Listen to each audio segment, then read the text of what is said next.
నమస్తే. ఆంధ్రప్రదేశ్ ప్రభుత్వంలో భారీగా అవినీతి జరిగింది. ముఖ్యంగా గృహ నిర్మాణ సంస్థలో. దీనికి సంబంధించి సిబిఐతో విచారణ జరిపించాలి అని కోరుతూ జనసేనాని పవన్ కళ్యాణ్ ప్రధానమంత్రి నరేంద్ర మోదీకి ఒక లేఖ రాశారు. ఇప్పుడు రాజకీయంగా ఇదొక చర్చ జరుగుతుంది. ఆ లేఖ మనం స్క్రీన్ మీద చూస్తున్నాం. ఆంధ్రప్రదేశ్ రాష్ట్రంలో జరిగిన భారీ అవినీతిపై ప్రధానమంత్రి నరేంద్ర మోదీ గారికి లేఖ. ఆంధ్రప్రదేశ్లో వైసీపీ ప్రభుత్వ హయాంలో గృహ నిర్మాణాల్లో జరిగిన అత్యంత భారీ అవినీతిపై దృష్టి సారించి వెంటనే సిబిఐతో విచారణ చేయించాలని లేఖ. లేఖలోని ప్రధాన అంశాలు ఇలా మొత్తం 12 అంశాలని ప్రస్తావించారు. 13వ అంశంలో మళ్ళీ విచారణ జరిపించాలని కోరుతూ మెన్షన్ చేసినటువంటి పరిస్థితి మనం చూస్తున్నాం.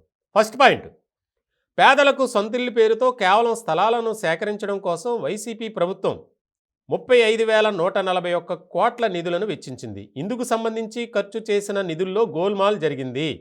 భారీగా నిధులు పక్కదారి పట్టాయి. రెండో పాయింట్, పేదలకు సంబంధించి ఇళ్ల నిర్మాణ ప్రాజెక్టు వ్యయం 1,75,421 కోట్లయితే ప్రభుత్వం మాత్రం 91,503 కోట్లుగా చెబుతుంది. ఈ అంశంలో అనేక సందేహాలున్నాయి. మూడో పాయింట్, ఇళ్ల విషయంలో ప్రభుత్వం పేదలను మోసం చేయడమే కాకుండా ప్రజాధనాన్ని పూర్తిగా దోపిడీ చేసినట్లుగా కనిపిస్తుంది. అలాగే నాలుగో పాయింట్, ఆంధ్రప్రదేశ్లో వైసీపీ ప్రభుత్వం వచ్చిన తర్వాత పేదలందరికీ ఇల్లు పథకం పేరుతో 30 లక్షల గృహాలు నిర్మిస్తామని చెప్పింది. 29,51,858 మంది మహిళల పేరుతో స్థలాలను ఇవ్వాలని నిర్ణయించారు. అయితే వాస్తవంలో 21,87,985 మందికే పట్టాలకు లబ్ధిదారులను గుర్తించారు. ఐదోది, మొదట చెప్పినట్లుగా 30 లక్షల గృహాలను నిర్మించకుండా కేవలం 17,005 జగనన్న లేఅవుట్లలో కేవలం 12,09,022 ఇళ్ల స్థలాలు మాత్రమే ఇచ్చారు. 6, ఈ మొత్తం పథకంలో ప్రజలు ఎన్నుకున్న ప్రభుత్వం ప్రజాధనాన్ని భారీగా పక్కదారి పట్టించింది. పథకం పేరుతో వైసీపీ నాయకులు భారీగా లాభపడ్డారు. ఇట్లా మొత్తం 13 పాయింట్లు, 12 పాయింట్లు అమౌంట్స్ మిస్యూజ్ అయ్యాయని ప్రస్తావించారు.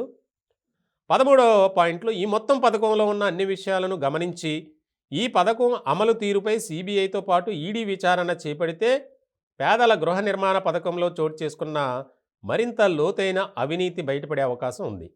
వేల కోట్లు ప్రజాధనం ఏ విధంగా పక్కదారి పట్టిందో బయటపడుతుంది అని చెప్పి ఒక లేఖను ప్రధానమంత్రి మోదీ గారికి పంపించారు.